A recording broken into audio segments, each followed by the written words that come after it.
ලෝකයේ ආහාර හිගේට පිළියමක් විදියට අපි සියලුම දෙනා අපිට තියෙන පුංචි ඉඩකඩේ මොනවා හෝ දෙයක් වගා කළ යුතුයි.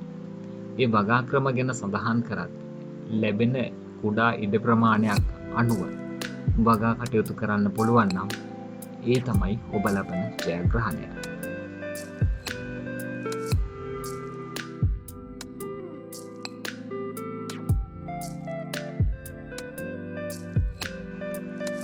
අවසානයේ වසවිස වලින් තොර ඔබ ගෙවත්තෙන්ම නිෂ්පාදනය කරගත් ඔබේ දෑතින්ම නිෂ්පාදනය කරගත් ගෙවතු එළවලු ඔබේ ආහාරයට එකතු කර ගැනීමට පුළුවන් මානසික සතුටක් සහ තෘප්තියක් ඇති කරන ගෙවත්තක් ඔබත් නිර්මාණය කරගන්න.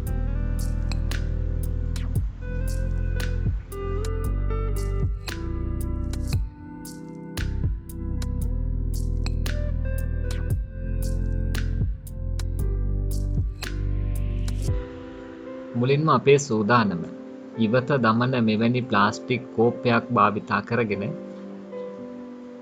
බීජ පැලකිරීම සඳහා කුඩා බඳුන් සකසා ගැනීම. ඒ අනුව පොහොර පස් මිශ්‍රණයක් පුරවා බොහෝ විට කාබනික පොහොර මිශ්‍ර පස් මිශ්‍රණයක් පුරවලා එය මේ විදියට සඳහන් කරගෙන ඒ තුළ බීජ තැන්පත් කිරීම තමයි සිදු කරන්නේ.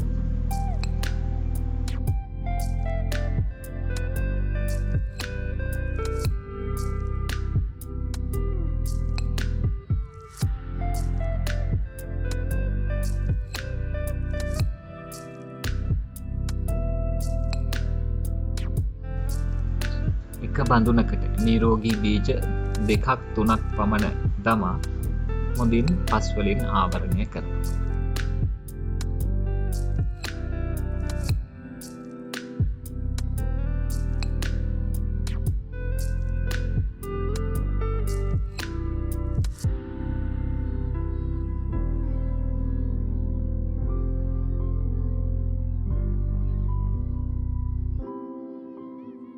ඉන් අනතුරුව මේ සියල්ලටම හොඳින් තෙත් වනසේ ජලය එක් කළ යුතුයි.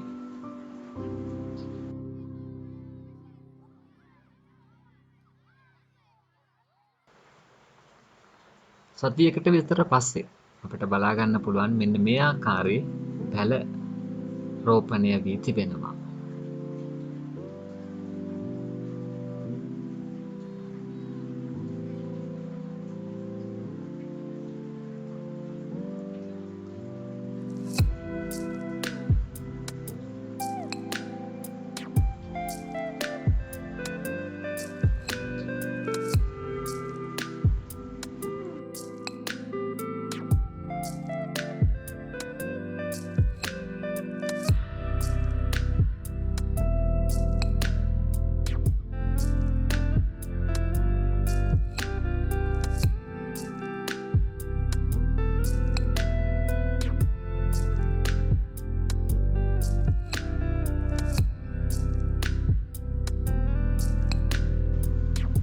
ඔබට ලැබෙන කුඩා ඉඩකඩේ එහෙම නැත්නම් සමින්ති බඳුනක එහෙම නැත්නම් ප්ලාස්ටික් බඳුනක මේ ආකාරයේ ටිකක් ඉඩකඩ ඇති වාජනයක් ගත්තනම් රාබු වැනි අල සහිත ශාකයකට බොහොම ප්‍රයෝජනවත් වෙනවා. මේ ගන්නේ සිමෙන්ති ටැංකියක්. ඔබට බලන්න පුළුවන් මේ නිර්මාණය කරගන්න ආකාරය. මතු පිටපස් කාබනික පොහොර සහ වැලි ටික ටික අනුපාතයේ මිශ්‍රණය කරලා මේ ආකාරයෙන් සිමෙන්ති බඳුන පුරව ගන්නවා. ඉන් අනතුරුව අප කලින් සකස් කළගත් පැල මෙම සිමෙන්ති බඳුනේ රෝපණය කිරීම මෙන්න මේ ආකාරයට සිදු කරනවා.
දින සති ගත වීමත් එක්ක ඔබ සොයා බැලිය යුතුම කාරණාවක් තමයි මේ ක්‍රමයෙන් වැඩෙන ශාකයේ ශාක පත්‍රවලට ශාකයට පලිබෝධකයින් විශේෂයෙන් පණුවන් ඒ වගේම කෘමි සතුන් බෝ වෙනවද කියලා. විශේෂයෙන් හොඳ පරීක්ෂාවෙන් සිටිය යුතුයි. ඒ ආකාරයට සති ක්‍රමයෙන් දින ගත වීමෙන් අනතුරුව මෙන්න මේ වගේ ඔබට පිළිවන්කමක් තියෙනවා මේ ගහ නඩත්තු කරන්න.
අවසානයේ වසවිස වලින් තොර ඔබ ගෙවත්තෙන්ම නිෂ්පාදනය කරගත් ඔබේ දෑතින්ම නිෂ්පාදනය කරගත් ගෙවතු එළවලු ඔබේ ආහාරයට එකතු කර ගැනීමට පුළුවන්. මානසික සතුටක් සහ තෘප්තියක් ඇති කරන ගෙවත්තක් ඔබත් නිර්මාණය කරගන්න.